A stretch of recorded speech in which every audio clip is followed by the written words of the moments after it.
Emakume izateak, oztopoak jarri dizkizu?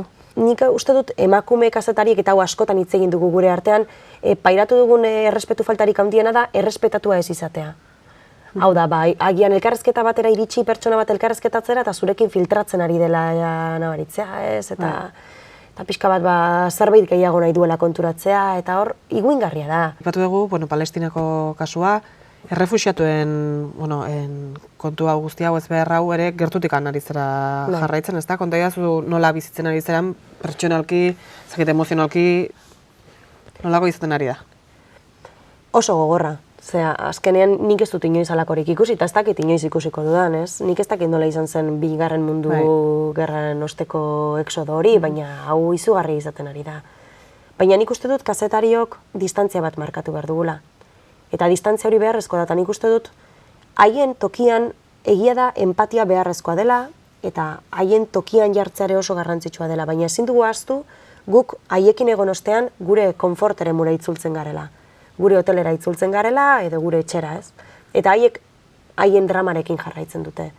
Eta nik uste dut errespetu falta badela haien parean jartzea. Nik uste dut distantzia hori ere errespetu simbolo badela haiekiko, ez? Eta horrek balio dizu guztirako. Azkenean, gero beste gauza bat etxera itzultzen zarenean, ez? Eta hori esan, distantzia, entzuten dizut esaten hori ez, distantzia markatu behar dela eta, baina ez da errexea izango, Ez, bere unean bai, lanean zaudenean bai. Gero etxera itzultzen zarenean eta pixka bat ikusi duzunari buruz hausnartzen hasten zarenean edo pentsatzen hasten zarenean edo hor gauzak aldatzen dira. Nik oraindik Gazako irudi batzuk oso gerbatuta ditut eta ziur aski ez ezkit inoiz joango, ez. Eta uda hontakoak baita. Batzutan kostatzen da. Baina gero nik uste dut kazetariok ere, kazetariek saiatu behar garela distantzia hori markatzen, ez? Eta esaten haiei ere errespetu pixka bat zor diegu, ez? Eta orduan...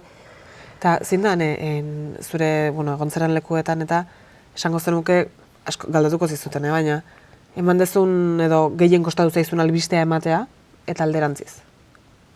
Asko kostatu zitzaidan, Rabala dauiako Egipton estatu kolpearen ostean, anaia musulmanek protesta bat hasi zuten estatu kolpearen kontra, hilabete bat egon ziren protesta egiten. Eta Egiptok egun batetik bestera, gobernu militar berriak erabaki zuen, hor armekin sartu, pinpan, eta 300 bat anaia musulmanen jarraitzaile hil zituzten kanpaleku baketsu hortan.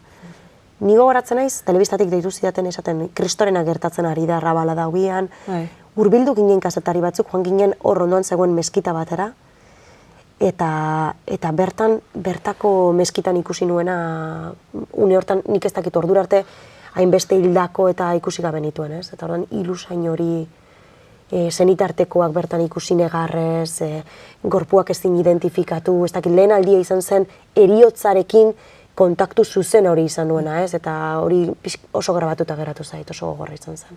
Talderantziz? Polita? Bai. Oso polita izan zen Greziako erreferenduma jarraitzea. Gero, Greziako erreferendumak nola evoluzionatu zuen ikustean, baina egun hori, gau hori, oso onkigarria, oso polita izan zen. Bai. Pentsatzen dut ere askotan, zuk pentsatuko zenula galdetuko zizutela eta dena delakoa. Ezakit, zu bezala freelancean itzen diren emakumezkoak nadina ze ingurukoa izango den, askotan jarriko delako hauzitan amatasunaren kontua lanbide honekin eta? Bai, nik argi esaten dut hor, gero eta emakume kazetari gehiago daude. Gero eta gehiago, eta gainera freelanceak. Nire belaunaldian asko eta asko emakumeak dira. Gertatzen dena da, adin batera iristen garenean, batez ere, bastakit, 35-40 urte tarte hortan, emakumeak erabakitzera derrigortua gaude. Orduan, normala da, ama izan nahi duenak aukeratu egin behar du. Edo ama izan, edo orain arteko bizitzarekin jarraitu. Ezin dituelako bi gauzak egin, ez? Eta hor sakrifizio puntu bat ere badago. Edo ez, azkenean agian preferentziak aldatu egiten dira bizitzan, eta agian lehen betetzen zintuenak orain ez dizoin beste betetzen, eta beste gauza batzuk berriak egin nahi dituzu, ez? Baina hor badago apurketa bat.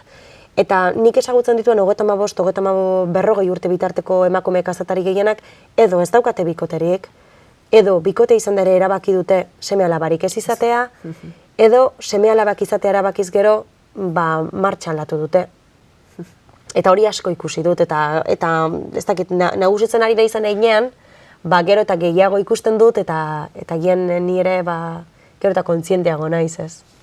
Bueno, lehendik badaukazu denbora. Bai, ez tokat prexarik, baina egia da, nire inguruan ikusten ari naizena ikusita, konturatzen naizela, ez. Eta gero gure artean ere asko hitz egiten dugu, eta, bueno, askok esaten dizute, ez. Horrela da. Amaitzeko egingo dizut galdera, orain leheno hasieran egipatu dizut pixko bat, baina nora zoaz orain? Nun ikusiko zaitugu? Orain Italiara, baina Italian gaude lehen esan dugun moduan, ez base moduan, baina gero handik alde batetik bestara mugitzen gara. Orduan horraziko gara ideiak proposatzen, nora joan erabakitzen, eta gero gertatzen denaren araberako izango da baita. Eta udan berriz itzuliko zera? Eta arabieraz esaten moduan, inshallah. Hau da, bai. Berez bai. Bai, berez bai. Bueno, adi egongo gara, ikusiko zaitugu zauden lekuan zaudela, horrela jarraitu, zure emozio guztiak ondo kudeatzen. Hori da. Eta eskerrik asko gurekin egoteagatik. Zuei, eskerrik asko zuei. Gero artean, Agur. Agur.